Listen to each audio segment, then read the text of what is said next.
Viewers break तो बाद तुहाडा सारिਆਂ ਦਾ ਸਵਾਗਤ ਹੈ। ਗੱਲਬਾਤ ਨੂੰ ਅੱਗੇ ਤੋਰਦੇ ਹਾਂ। ਡਾਕਟਰ ਸਾਹਿਬ, ਕਸ਼ਮੀਰ ਦੀ ਗੱਲ ਕਰੀਏ, 1 ਸਾਲ ਪੂਰਾ ਹੋਣ ਜਾ ਰਿਹਾ ਹੈ ਕਸ਼ਮੀਰ ਦੇ ਵਿੱਚ ਜਦੋਂ ਤੋਂ ਧਾਰਾ 370 ਹਟਾਈ ਗਈ ਹੈ ਤੇ ਸਿਚੁਏਸ਼ਨ ਉਦੋਂ ਤੋਂ ਲੈ ਕੇ ਜਿਹੜੀ ਹੈ ਉਹ ਬਦ ਤੋਂ ਬਦਤਰ ਹੋਈ ਹੈ ਹਰ ਇੱਕ ਐਸਪੈਕਟ ਤੋਂ, ਭਾਵੇਂ ਇਕਨੋਮਿਕਲ ਪਾਰਟ ਹੋਵੇ, ਲੋਕਾਂ ਦੀ ਆਮ ਜਿਹੜੀ ਜ਼ਿੰਦਗੀ ਹੈ ਉਹਦੀ ਡਿਸਰਪਸ਼ਨ ਹੋਵੇ, ਉੱਥੇ ਇੰਟਰਨੈਟ ਨੂੰ ਲੈ ਕੇ ਕੀ ਹਾਲਾਤ ਬਣੇ ਹੋਏ ਆ। ਇਹ ਹੈ ਇੰਟਰਨੈਟ ਦਾ ਹਾਲ ਇੱਥੇ ਤੱਕ ਮਾੜਾ ਹੈ ਕਿ ਸਟੂਡੈਂਟਸ ਨੇ ਜਿਹੜੇ ਲੱਖਾਂ ਦੀ ਤਾਦਾਦ ਦੇ ਵਿੱਚ, ਉਹਨਾਂ ਮਤਲਬ 1 ਸਾਲ ਤੋਂ ਸਕੂਲ ਬੰਦ ਨੇ, ਉਹਨਾਂ ਦੀ ਪੜ੍ਹਾਈ ਖਤਮ ਹੋ ਗਈ, ਉਹਨਾਂ ਦਾ ਜਿਹੜਾ ਭਵਿੱਖ ਹੈ ਉਹਦੇ ਉੱਤੇ ਬੜਾ ਵੱਡਾ ਜਿਹੜਾ ਸਵਾਲੀਆ ਨਿਸ਼ਾਨ ਹੈ ਉਹ ਲੱਗ ਰਿਹਾ ਹੈ।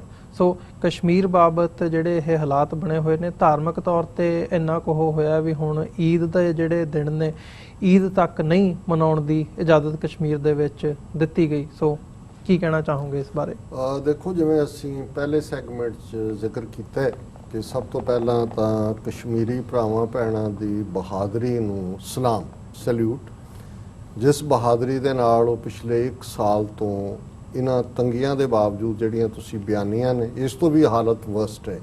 ਇਸ ਤੋਂ ਪਹਿਲਾਂ ਮੈਨੂੰ ਨਹੀਂ ਲੱਗਦਾ ਕਿ ਵੀ ਦੁਨੀਆ ਦੇ ਕਿਸੇ ਵੀ ਹਿੱਸੇ 'ਚ ਇੰਨਾ ਲੰਬਾ ਲੋਕਡਾਊਨ, ਪਹਿਲਾਂ ਲੋਕਡਾਊਨ ਦੇ ਨਾਂ ਤੇ ਓਪਨ ਜੇਲ੍ਹ ਬਣਾਉਣਾ, ਫਿਰ ਕੋਵਿਡ-19 ਦੀ ਆੜ ਦੇ ਵਿੱਚ, ਔਰ ਫਿਰ ਜਿਵੇਂ ਫੌਜ ਇੱਕ ਵੱਡਿਓਂ ਜ਼ੁਲਮ ਕਰ ਰਹੀ ਹੈ। ਔਰ ਮੈਂ ਇਹ ਦੱਸਦਿਆਂ ਪਹਿਲੇ ਸੈਗਮੈਂਟ 'ਚ ਵੀ ਦੱਸਿਆ ਸੀ ਕਿ ਪਰਸੋਂ 5 ਅਗਸਤ ਹੈ, ਜਿਸ ਦਿਨ ਆਫੀਸ਼ੀਅਲੀ ਆਈਨੀ ਗੁੰਡਾਗਰਦੀ ਕਰਕੇ ਕਸ਼ਮੀਰ ਦਾ ਆਰਟੀਕਲ 370-35A ਹੀ ਖਤਮ ਨਹੀਂ ਕੀਤਾ, ਉਸ ਦਾ ਸਟੇਟ ਦਾ ਰੁਤਬਾ ਵੀ ਖਤਮ ਕਰਕੇ ਉਹਨੂੰ 2 ਯੂਨੀਅਨ ਟੈਰੀਟਰੀਜ਼ 'ਚ ਬਦਲ ਦਿੱਤਾ ਹੈ। ਇੱਕ ਪ੍ਰੋਟੈਸਟ ਜਿਹੜੇ ਕਿ ਰਾਜਾ ਰਜ਼ਾਕ ਜੀ ਔਰ ਉਹਨਾਂ ਦੀ ਨਾਲ ਜਿਹੜੇ ਸਾਰੇ ਉਹਨਾਂ ਦਾ ਸਪੋਰਟ ਬੇਸ ਹੈ, ਉਹਨਾਂ ਵੱਲੋਂ ਯੂਨਾਈਟਿਡ ਨੇਸ਼ਨਸ ਦੇ ਬਾਹਰ 43rd ਸਟਰੀਟ ਔਰ 1st ਐਵਨਿਊ ਤੇ 1 ਵਜੇ ਤੋਂ 3 ਵਜੇ ਤੱਕ ਰੱਖਿਆ ਹੋਇਆ।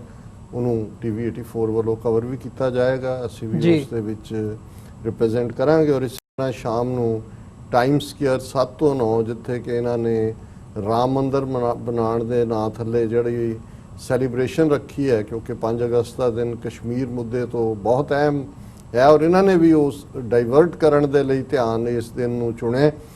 ਉੱਥੇ ਵੀ ਜਿਹੜਾ ਸਿੱਖ ਕਮਿਊਨਿਟੀ ਵੱਲੋਂ ਔਰ ਜਿਹਦੇ ਵਿੱਚ ਕਸ਼ਮੀਰੀ ਜੁਆਇਨ ਕਰਨਗੇ, ਇੱਕ ਪ੍ਰੋਟੈਸਟ ਜਿਹੜਾ 7 ਤੋਂ 9 ਵਜੇ ਤੱਕ ਟਾਈਮ ਸਕੁਅਰ ਨਿਊਯਾਰਕ ਦੇ ਵਿੱਚ ਰੱਖਿਆ ਹੋਇਆ ਹੈ। ਸੋ ਅਸੀਂ ਟਰਾਈ ਸਟੇਟ ਦੇ ਵੀਰਾਂ ਭੈਣਾਂ ਨੂੰ ਇਹ ਗੁਜ਼ਾਰਿਸ਼ ਵੀ ਕਰਾਂਗੇ ਕਿ ਇਸ ਸ਼ਮੂਲੀਅਤ ਕਰਨ। ਅਸੀਂ ਇਹ ਵੀ ਕੋਸ਼ਿਸ਼ ਕਰਾਂਗੇ ਕਿ ਅਗਸਤ ਦੇ ਮਹੀਨੇ 'ਚ ਅਸੀਂ ਵੱਧ ਤੋਂ ਵੱਧ ਕਸ਼ਮੀਰ ਫੋਕਸਡ ਗੱਲ ਵੀ ਕਰੀਏ। ਹਾਲਾਂ ਜਿੱਥੇ ਦੁਨੀਆ 'ਚ ਕੋਵਿਡ-19 ਦਾ ਕਹਿਰ ਬਰਾਬਰ ਭਰਪ ਹੈ, ਉੱਥੇ ਕੋਈ ਅਦਰ ਦੈਨ ਕਿ ਬਿਆਨਬਾਜ਼ੀਆਂ ਦੇ ਮੈਨੂੰ ਨਹੀਂ ਲੱਗਦਾ ਕਿ ਕੋਈ ਮੂਵਮੈਂਟ ਇਸ ਪੱਖ ਤੋਂ ਕਸ਼ਮੀਰੀਆਂ ਦੇ ਹੱਕ 'ਚ ਇੰਟਰਨੈਸ਼ਨਲ ਲੌਬਿੰਗ 'ਚ ਹੋ ਰਹੀ ਹੈ ਜਾਂ ਹੋਏਗੀ।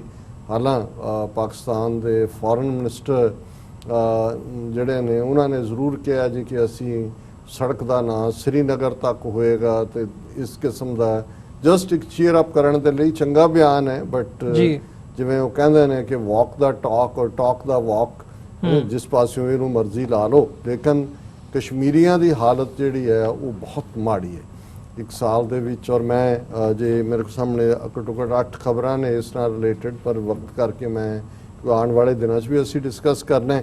ਈਵਨ ਕਮਿਊਨਿਸਟ ਪਾਰਟੀ ਦਾ ਜਿਹੜਾ ਇਸ ਵੇਲੇ ਪ੍ਰੈਜ਼ੀਡੈਂਟ ਹੈ ਮਿਸਟਰ ਸੀਤਾਰਾਮ ਯੈਚੁਰੀ, ਉਹਨਾਂ ਦੀ CPIM ਦੀ ਜਿਹੜੀ ਸੈਂਟਰਲ ਕਮੇਟੀ ਦੀ ਮੀਟਿੰਗ ਤੋਂ ਬਾਅਦ ਉਹਨਾਂ ਨੇ ਕਿਹਾ ਕਿ ਸਿਚੁਏਸ਼ਨ ਇਨ ਕਸ਼ਮੀਰ ਕ੍ਰਿਟੀਕਲ ਈਵਨ ਏ ਈਅਰ ਆਫਟਰ ਐਬਰੋਗੇਸ਼ਨ, ਕਿ ਵੀ ਇਹ 1 ਸਾਲ ਬਾਅਦ ਵੀ ਜਿਹੜੀ ਹਾਲਤ ਹੈ ਕਸ਼ਮੀਰ ਦੇ ਵਿੱਚ ਉਹ ਬੜੀ ਬਦਤਰ ਹੈ।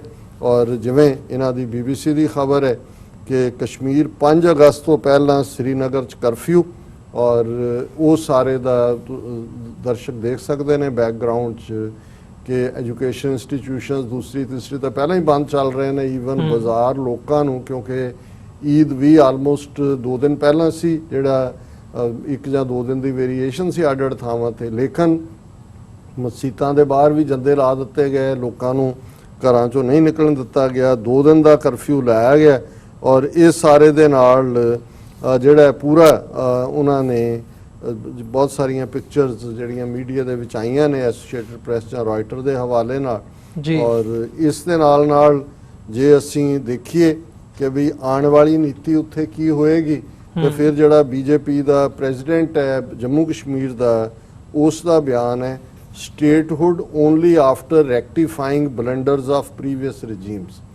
ਕਿ ਜਿਹੜੀ ਪੁਰਾਣੀ ਸਰਕਾਰਾਂ ਨੇ ਬਲੰਡਰ ਕੀਤੇ ਨੇ, ਜਦੋਂ ਤੱਕ ਉਹਨੂੰ ਅਸੀਂ ਦਰੁਸਤ ਨਹੀਂ ਕਰ ਲੈਂਦੇ ਉਦੋਂ ਤੱਕ ਜੰਮੂ ਕਸ਼ਮੀਰ ਦਾ ਸਟੇਟ ਦਾ ਰੁਤਬਾ ਵੀ, ਕਿਉਂਕਿ ਹੁਣ ਉਮਰ ਅਬਦੁੱਲਾ, ਫਾਰੂਕ ਅਬਦੁੱਲਾ ਤੇ ਦੇਖ ਰਹੇ ਨੇ ਕਿ ਜੀ ਸਟੇਟ ਬਣਾਓ, ਆਰਟੀਕਲ 370 ਤਾਂ ਭੁੱਲ ਗਏ ਜੀ। ਉਹ ਕਹਿੰਦੇ ਨੇ ਜੀ ਸਟੇਟ ਬਣਾਓ ਤੇ ਅਸੀਂ ਹਕੂਮਤ ਕਰੀਏ। ਉਹ ਕਹਿੰਦੇ ਆ ਮਤਲਬ ਉਹਨਾਂ ਦਾ ਇਹ ਹੈ ਕਿ ਜਦੋਂ ਤੱਕ ਅਸੀਂ ਜੰਮੂ ਕਸ਼ਮੀਰ ਨੂੰ ਇੱਕ ਹਿੰਦੂ ਸਟੇਟ ਨਹੀਂ ਬਣਾ ਦਿੰਦੇ, ਉਹਦੀਆਂ ਡੈਮੋਗ੍ਰਾਫਿਕਸ ਨਹੀਂ ਬਦਲ ਦਿੰਦੇ, 25,000 ਤੋਂ ਜ਼ਿਆਦਾ ਡੋਮਿਸਾਈਲ ਦੇ ਗੈਰਾਂ ਨੂੰ ਇੱਕ ਹਫ਼ਤੇ ਦੇ ਵਿੱਚ ਸਰਟੀਫਿਕੇਟ ਦਿੱਤੇ ਗਏ। ਸੋ ਇਹ ਵੀ ਲੰਬੀ ਚੌੜੀ ਖਬਰ ਹੈ। ਉਹਨੇ ਕਿਹਾ ਕਿ ਵੀ a decision in this regard would be taken only after rectifying the historic blunders committed by the successive state governments। ਕਿ ਵੀ ਅਸੀਂ ਪਹਿਲਾਂ ਇਹਦਾ ਹਿੰਦੂਕਰਨ ਕਰਾਂਗੇ, ਫਿਰ ਇਹਨੂੰ ਅਸੀਂ ਸੂਬਾ ਬਣਾਵਾਂਗੇ। ਔਰ ਇਹ ਅਸੀਂ ਜਦੋਂ ਨਿਊਜ਼ ਦੇਖਦੇ ਹਾਂ, ਇੰਡੀਆ ਬਾਰਜ਼ ਮੁਸਲਿਮਸ ਫਰਮ ਆਫਰਿੰਗ ਈਦੋ ਅਦਾ ਪ੍ਰੇਅਰਸ ਇਨ ਆਕੂਪਾਈਡ ਕਸ਼ਮੀਰ, ਕਿ ਭਾਈ ਕਿਵੇਂ ਉੱਥੇ ਉਹਨਾਂ ਨੂੰ ਜਿਹੜਾ ਉਹ ਈਦ ਦੇ ਲਈ ਮਸੀਤਾਂ 'ਚ ਵੀ ਨਹੀਂ ਜਾਣ ਦਿੱਤਾ ਗਿਆ। ਔਰ ਫਿਰ ਇਹਨਾਂ ਦੀਆਂ ਆਪਣੀਆਂ ਏਜੰਸੀਆਂ ਹੀ ਦੱਸ ਰਹੀਆਂ ਨੇ ਉੱਥੇ ਕਿੰਨੀ ਕੁ ਨਾਰਮਲ ਹੈ ਹਾਲਤ।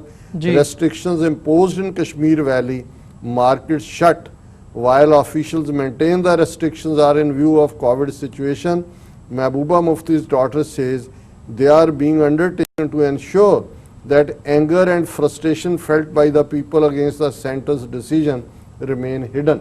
ਉਹਨੇ ਕਿਹਾ ਲੱਖਾਂ ਲੋਕਾਂ ਨੇ ਸੜਕਾਂ ਤੇ ਹੋਣਾ ਸੀ, ਔਰ ਉਹ ਇਹ ਕਹਿ ਕੇ ਜੀ COVID-19 ਕਰਕੇ ਉਹਨਾਂ ਨੇ 5 ਅਗਸਤ ਇੱਧਰ ਮੰਦਿਰ ਬਣਾਉਣ ਦੇ ਨਾਂ ਥੱਲੇ ਵੀ ਇਸ ਲਈ ਚੁਣਿਆ ਵੀ ਸਾਰਾ ਮੀਡੀਆ ਧਿਆਨ ਉੱਧਰ ਹੈ, ਔਰ ਕਸ਼ਮੀਰੀਆਂ ਨੂੰ ਘਰਾਂ ਦੇ ਅੰਦਰ ਕਰਫਿਊ ਲਾ ਕੇ ਤਾੜ ਦਿੱਤਾ ਗਿਆ ਜੀ। ਔਰ ਇਸ ਸਾਰੇ ਚੋਂ ਜਿਹੜੀ ਜੇ ਲਾਈ ਆਫ ਦਾ ਸੈਂਚੁਰੀ ਕਹਿਣਾ ਹੋਏ ਇਸ ਕੰਟੈਕਸਟ 'ਚ, ਤੇ ਫਿਰ ਜਿਹੜਾ ਜੰਮੂ ਕਸ਼ਮੀਰ ਦਾ ਪੁਲਿਸ ਦਾ DGP ਹੈ ਉਹਦੀ ਸਟੇਟਮੈਂਟ ਹੈ, ਉਹਨੇ ਇੰਟਰਵਿਊ ਦਿੱਤਾ ਟ੍ਰਿਬਿਊਨ ਨੂੰ, ਔਰ ਇਹ ਹੈ peace maintained without firing a single bullet. Director general police ਉਹਨਾਂ ਨੇ ਕਿਹਾ Pakistan alone responsible for fomenting trouble in Kashmir, ਕਿ ਵੀ ਇਹ ਪਾਕਿਸਤਾਨ ਕਰ ਰਿਹਾ, ਬਾਕੀ ਤਾਂ ਅਸੀਂ ਇੱਕ ਗੋਲੀ ਵੀ ਦਾਗੀ ਨਹੀਂ। ਹਾਲਾਂ ਰੋਜ਼ਾਨਾ ਤੁਹਾਡੇ ਪੁਲਸੀਏ, ਪਰਸੋਂ ਵੀ ਕੱਲ ਦੀ ਇੱਕ ਖਬਰ ਸੀ ਕਿ ਜੀ ਆਫ ਡਿਊਟੀ ਜਿਹੜਾ ਆਫੀਸਰ ਸੀ ਉਹਦੀ ਕਾਰ ਸਾੜ ਦਿੱਤੀ, ਉਹਨੂੰ ਚੁੱਕ ਕੇ ਲੈ ਗਏ ਅਗਵਾ ਕਰਕੇ। ਕਿੰਨੇ ਤੁਸੀਂ ਝੂਠੇ ਪੁਲਿਸ ਮੁਕਾਬਲੇ ਬਣਾਏ ਨੇ, ਲੇਕਿਨ ਜੇ ਝੂਠ ਬੋਲਣਾ ਹੀ ਹੈ ਇੰਨਾ ਧੜੱਲੇ ਨਾਲ ਬੋਲੋ ਕਿ ਕੋਈ ਯਕੀਨ ਹੀ ਨਾ ਕਰੇ ਕਿ ਵੀ ਇਹ ਝੂਠ ਹੋ ਸਕਦਾ ਹੈ। ਸੋ ਅਸੀਂ ਵਕਤ ਦੀ ਹੱਦ ਨੂੰ ਦੇਖਦੇ ਅੱਗੇ ਨਹੀਂ ਜਾਵਾਂਗੇ ਜੀ। ਔਰ ਅਸੀਂ ਇਹ ਆਸ ਵੀ ਕਰਾਂਗੇ ਕਿ ਜਿਹੜੇ ਦੋਨੋਂ ਹੀ ਪ੍ਰੋਟੈਸਟ ਨੇ UN ਦੇ ਸਾਹਮਣੇ 1 ਤੋਂ 3 ਪਰਸੋਂ ਔਰ 7 ਤੋਂ 9 ਟਾਈਮ ਸਕੁਅਰ ਦੇ ਵਿੱਚ, ਉਹਦੇ 'ਚ ਸਾਡੇ ਵੀਰ ਭੈਣਾਂ ਵੱਡੀ ਗਿਣਤੀ ਦੇ ਵਿੱਚ ਪਹੁੰਚਣ। ਜੀ ਡਾਕਟਰ ਸਾਹਿਬ, ਬਿਲਕੁਲ। ਸੋ ਵਿਊਅਰਸ, ਇੱਕ ਇੱਥੇ ਛੋਟੇ ਜਿਹੇ ਕਮਰਸ਼ੀਅਲ ਬ੍ਰੇਕ ਦੇ ਲਈ ਰੁਕਾਂਗੇ। ਬ੍ਰੇਕ ਤੋਂ ਬਾਅਦ ਗੱਲਬਾਤ ਨੂੰ ਅੱਗੇ ਤੋਰਦੇ ਹਾਂ।